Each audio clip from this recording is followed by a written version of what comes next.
Helen Zalek is a highly motivated and capable powerhouse.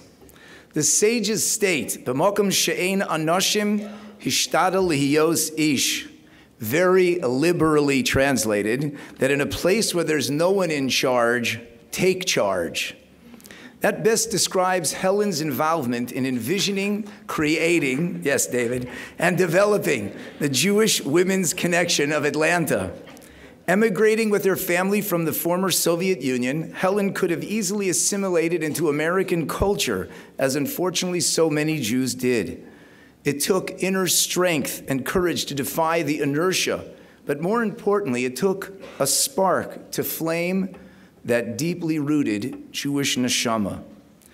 Through Helen's relationship with her husband David and his family, she met Kollel families, and with time those friendships grew.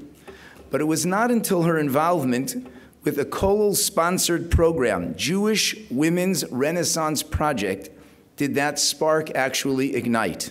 In 2008, Rebbetzin Lori Palatnik recognized the need for women worldwide to reconnect to their spiritual heritage through a trip to Israel in what is like a birthright for moms. Since the inception of that program, the Kollels partnered with JWRP, and Helen participated in that very first trip. With the help of some very dedicated friends, she took the inspiration from that trip to a whole new level, from inspiration to vision. Strategic planning, multitasking, and convincing seasoned rabbis that there is need for change comes as easy to Helen as singing Adon Olam. With a flair, tremendous respect for rabbis, and clarity, she is forging forward to connect women to their spiritual heritage, a concept that is deeply rooted in Jewish tradition. Women are the cornerstone of the Jewish community's vibrancy. They are the educators of the next generation. And throughout history, it was the women's collaborative effort that brought about our nation's redemption. Helen's mother-in-law, Mrs. Raya Zalek, has been engaged in Torah study and Jewish growth through the Kollel and the community for over 20 years. She sees Helen's mission as a continuation of the family legacy. Mrs. Raya Zalek.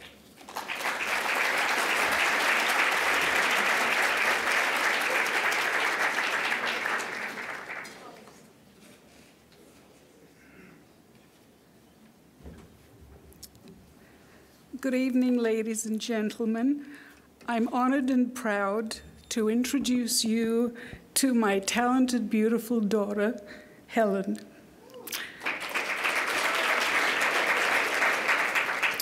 Who completed our family 12 years ago when she married my beautiful son, David. Both Helen and I have lived in continents where the pursuit of Jewish learning was only a dream. I am most grateful to have met the Silverman family, Rabbi Silverman, who connected me back to Jewish roots, and Julie Silverman, who led by example and a true friend.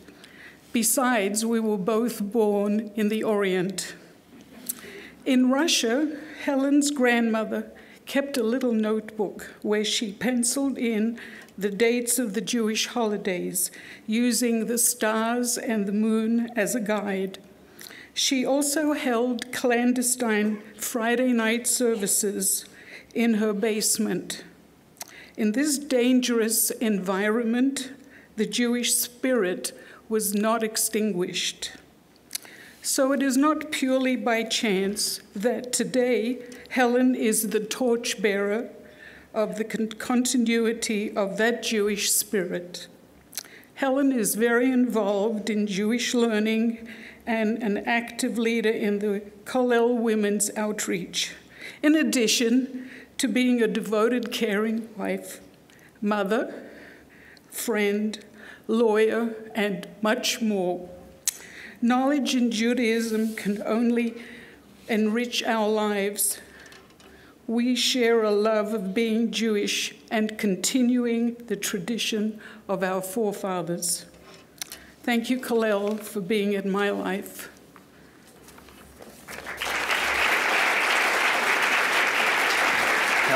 I think it was only a minute.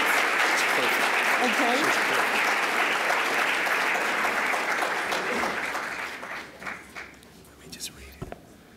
The Atlanta Scholars Kollel presents the Tribute to Jewish Learning Award to Helen Zalek for ensuring the future of our Jewish community by supporting, promoting, and engaging in Torah learning and Jewish living.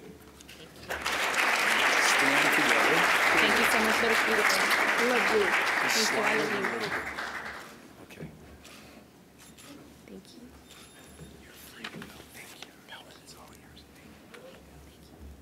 I'd like to do a Ramey Tret. I'm just kidding. I'm just kidding.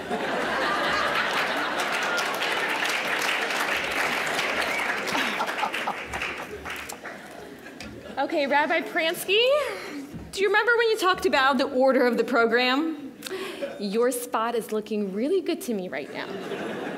Okay. So, in order for me to share with you the transformation that has occurred in my life as a result of my experiences with the Atlanta Scholars Kollel, I really first need to tell you about my passion for cake. I love cake.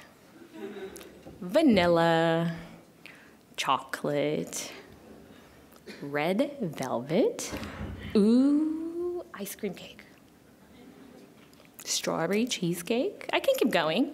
Angel food cake does not count. It's not a real cake, it's an imposter. I am talking about something truly decadent and delicious and moist and fluffy. Shall I go on?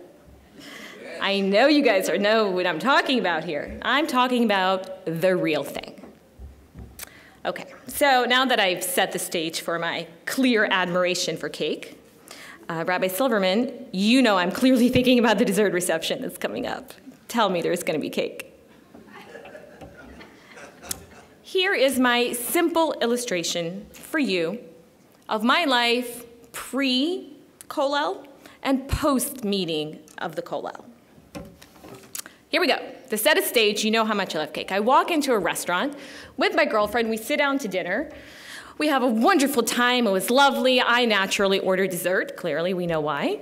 And she, of course, orders a decaf coffee. The beautiful, decadent, incredible chocolate ganache cake, the real thing, comes out at dessert time. What happens? I dig right in. And what does my friend say? Can I have some? Well, naturally, there's really no part of me that wants to share this cake. But alas, I have social graces, so I begrudgingly say, sure, here you go, here's a bite. But let's be honest, there was no part of me that was really, truly happy to have been sharing my cake. So now, let's take this very same scenario of me going out to dinner, but let's talk about the situation where it would be life post my meeting with the Kollel. Exactly the same scenario. I walk into a restaurant, we have a wonderful dinner with a friend, I order my beautiful chocolate ganache cake, and my friend, of course, orders her decaf coffee. The dessert comes out. What happens? I have a bite. Oh my gosh, the first things out of my mouth are what? Oh my gosh, this cake is so incredible. Here, you have to have some. Here, spoon shoved into the mouth. So why am I even mentioning this is really silly other than I'm clearly focused on the dessert reception? I'm talking to you about it because I want to illustrate the point of what the Kollel has taught me. Even in the most basic and simplest instances of life, the Kollel has taught me that giving is the ultimate pleasure. It is then that we're the most godly. You heard Rabbi Silverman say those words before. And for many of you, godly, that word godly, is second nature. After all, we live in a country that was founded upon the principles of freedom, of religious freedom and choice. Here we can choose to believe or not to believe, to go to synagogue, not to go to synagogue, to be Jewish or not to be Jewish. And even though the norms of our society have shifted, people still have a choice to worship a creator or to worship a Kardashian. still a choice. So I came to the kollel with many questions. Actually, I didn't come to the kollel, I came to Starbucks. As you all know, that is the true home of a kollel rabbi. But that is really where my questions began. How do you know that there really is a God was probably the very first question I posed. The concept of God was frightening to me and uncomfortable and quite very novel. And I was not exactly open-minded to learning or studying. I wanted my information immediately in a short soundbite that would definitely answer my question. After all, I'm used to going on Google, typing my question, and getting an instantaneous response, sometimes 1,000. But there would be easily available for me.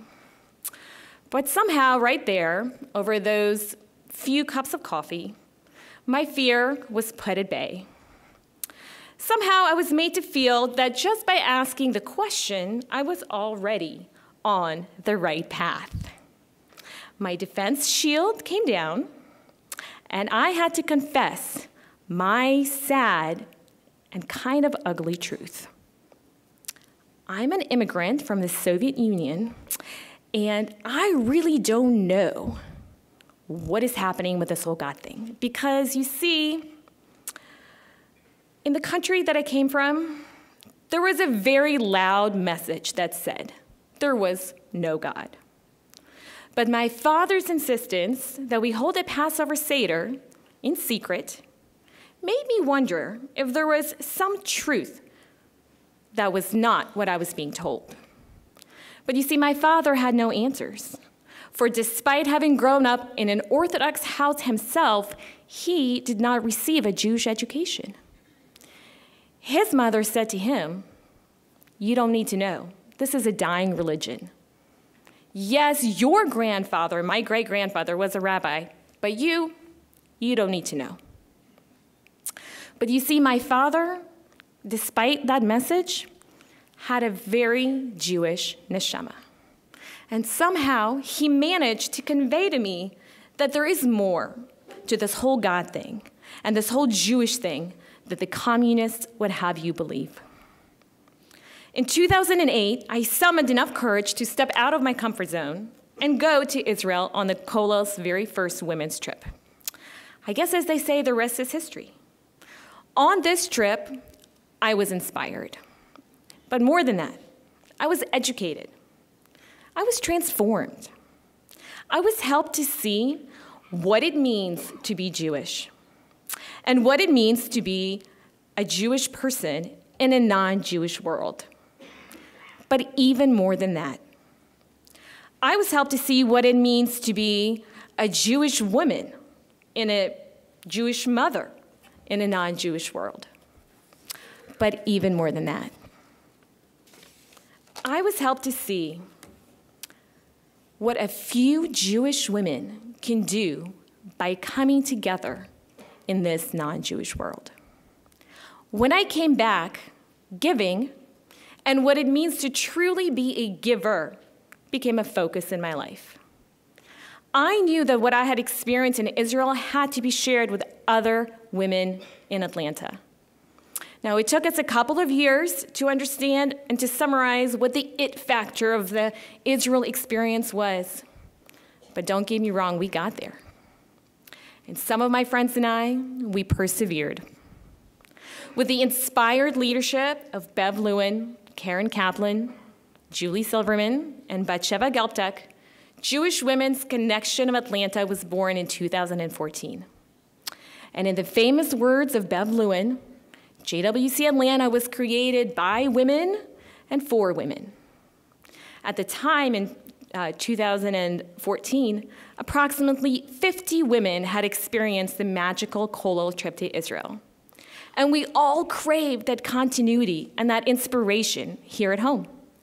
What we discovered was that we were not the only ones. Dozens of women, whether they had gone to Israel or not, wanted to understand and feel inspired and connected to Judaism, to each other, to their families and their communities. They wanted the spiritual correction. They needed that spiritual connection. So we put together programs. We brought in speakers. We put together Shabbatons. And I'm thrilled to say that today we count over 400 people as members of our group.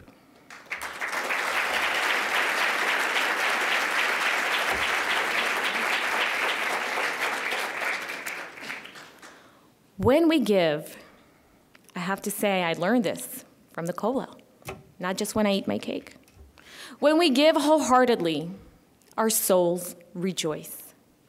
When we pour ourselves into something, someone, anything without fear or apology, or dare I even say compensation, it is that which brings us back to life.